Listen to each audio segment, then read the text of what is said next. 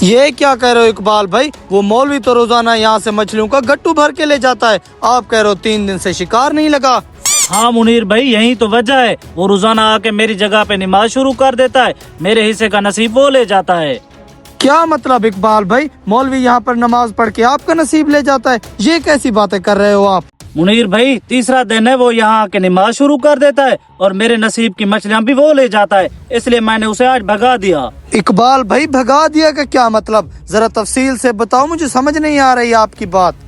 مطلب میں نے اسے آج یہاں نماز نہیں پڑھنے دی، آج میں اپنے نصیب کی مچھلیاں خود ماروں گا۔ استغفر اللہ۔ اچھا تو اقبال بھائی یہ بتاؤ اب آپ کو کتنی مچھلیاں لگ چکی ہیں؟ منیر بھائی ابھی تک تو کوئی مچھلی نہیں لگی، لیکن لگ جائے گی۔ اقبال بھائی یہ غلط سوچ ہے آپ کی، آپ نے بہت بڑا گناہ کر دیا ہے۔ ایک تو مسلمان ہو کر اس مولوی سے حسد کیا، اسے یہاں نماز نہیں پڑھنے دیا آپ نے۔ دوسرا یہ کہ رزق کا وعدہ اللہ تعالیٰ نے کیا ہے، وہ کسی کو کم رزق دے یا کسی کو زیادہ۔ آپ کون ہوتے ہو یہ کہنے والے کہ وہ مولوی تمہارے حصے کا رزق لے کے جا رہا ہے؟ اللہ کے بندے کو عبادت کرنے سے روک کر تم دنیا اور آخرت میں ذلیل ہوگے۔ میں تو کہتا ہوں اللہ کے ہاں توبہ کرو اور جاؤ اس مولوی سے معافی مانگو۔ ٹھیک ہے منیر بھائی میں جا رہا ہوں، مولوی سے معافی مانگتا ہوں اور اللہ سے سچے دل سے توبہ کرتا ہوں۔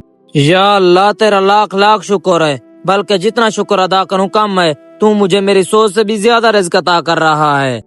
مولوی صاحب مجھے معاف کر دو، مجھ سے غلطی ہو گئی، میں آپ سے حسد کر بیٹھا۔ کوئی بات نہیں بھائی، میں نے آپ کو معاف کر دیا۔ میں دیکھ رہا ہوں کچھ دن سے آپ خالی ہاتھ گھر جا رہے ہیں، اب مجھے مچھلیاں لگی ہوئی ہیں، آدھی آدھی کر لیتے ہیں۔ شکریہ مولوی صاحب، اللہ پاک آپ کو اس کا اجر دے۔ آؤ مچھلیاں نکالتے ہیں۔ ٹھیک ہے۔ سچ کہتے ہیں نصیب سے بڑھ کر کچھ نہیں۔ دوستو رزق کا وعدہ اللہ تعالیٰ نے کیا ہے، وہ کسی کو کم رزق دے یا کسی کو زیادہ، ہمارا کام ہے محنت کرنا۔